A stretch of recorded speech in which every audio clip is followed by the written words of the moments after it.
माता पिता का दर्जा भगवान से कम नहीं होता है। वो हमारे प्रथम गुरु भी है। हमारा पालन पोषण, देख रेख, उंगली पकड़ के चलना, बोलना, ये सब सिखाते हैं। हमें सपने में भी उनका अनादर या उनका कभी दिल नहीं दुखाना चाहिए। इसके बारे में एक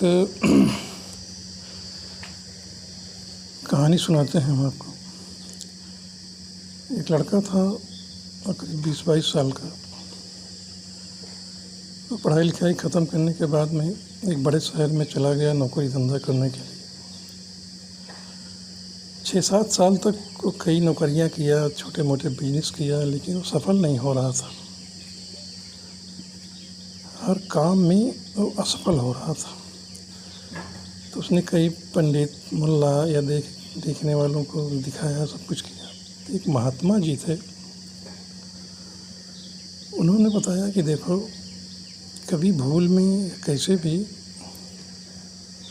तुम्हें तुम्हारी माँ ने कुछ तुम्हारे बारे में गलत सोच लिया है, गलत शब्द बोल दिया है, या तुमने उनका दिल दुखाया है, जिससे एक सांप सा लग गया है उनका तुम्हें। तो तुम्हें उनके पास जाकर उनका पैर छूकर माफ़ी मांगना पड़ेगा और उन्हें ये कहना पड़ेगा कि माँ, जो मुझसे गलती हुई, तुमने चाहे जानकर या अनजाने में जो कुछ मुझे कहा, वो मुझे बात लग गई है और मैं बहुत परेशान हो गया हूँ, मुझे माफ़ कर दो।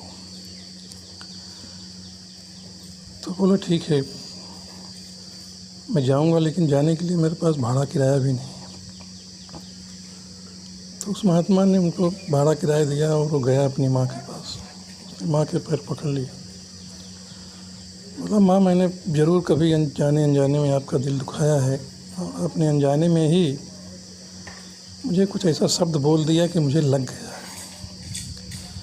यानी मेरी तकदीर ख़राब हो गई आपके उन शब्दों से और मैं असफल होता जा रहा हूँ। बहुत परिश्रम कर रहा हूँ, कुछ भी कर रहा हूँ, लेकिन मैं सफल नहीं हो रहा हूँ। तो माँ ये शब्द सुनकर रोने लगी। वो बोली, बेटा, मैंने तो कभी तुमको ऐसा नहीं कहा।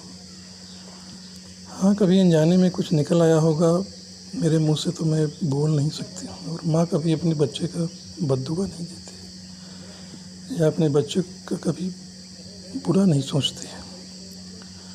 वो बोला, कुछ भी हो माँ, मुझे एक महात्मा ने ऐसा बताया है, तुम्हें माँ की बद्दुआ लग गई है, तुम जाओ और उनसे यही कहो, वो तुम्हें खुश होकर अगर माफ़ कर देंगी तो तुम्हारे बुरे दिन चले जाएंगे और तुम सुखी हो जाओगे।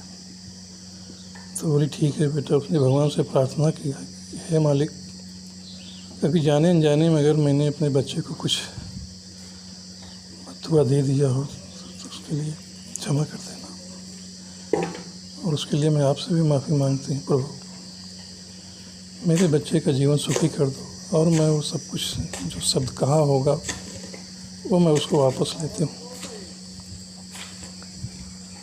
और मेरे बच्चे का जीवन सुखी कर दो प्रभु।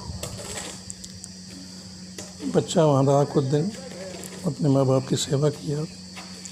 महीने 2 महीने के बाद वो सीधा अपने शहर वापस आ गया। कुछ दिनों के बाद ही उसे एक अच्छी नौकरी मिली। उसमें वो अच्छी तरह मेहनत करने लगा, धीरे धीरे अच्छी तरक्की किया। पढ़ा लिखा पहले से था वो, और मैनेजर तक की पोस्ट में करीब 4 साल के अंदर पहुंच गया।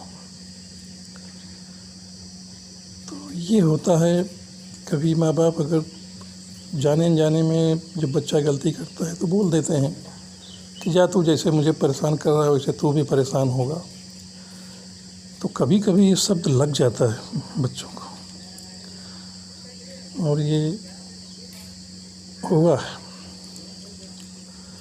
तो इसीलिए कहा जाता है कि माँ बाप का कभी सपने में भी दिल नहीं दुखाना चाहिए, क्योंकि उनकी दुआ बद्दुआ दोनों कभी कभी असर कर जाती है। दुआ तो हमेशा असर करती है, लेकिन कभी वो किसी गुस्से में आके कुछ बोल भी दिए तो शायद वो भी लग जाए, ये भी हो सकता है। तो ये मेरे कहने के ही मतलब है कि हमेशा माँ बाप की सेवा करो उनका आदर करो, उनका सपने में भी अनादर मत करो। वो खुश रहेंगे तो कभी उनके मुँह से बद्दुआ नहीं निकलेगी। हमेशा वो संतान को दुआ ही देते हैं। जय हिंद।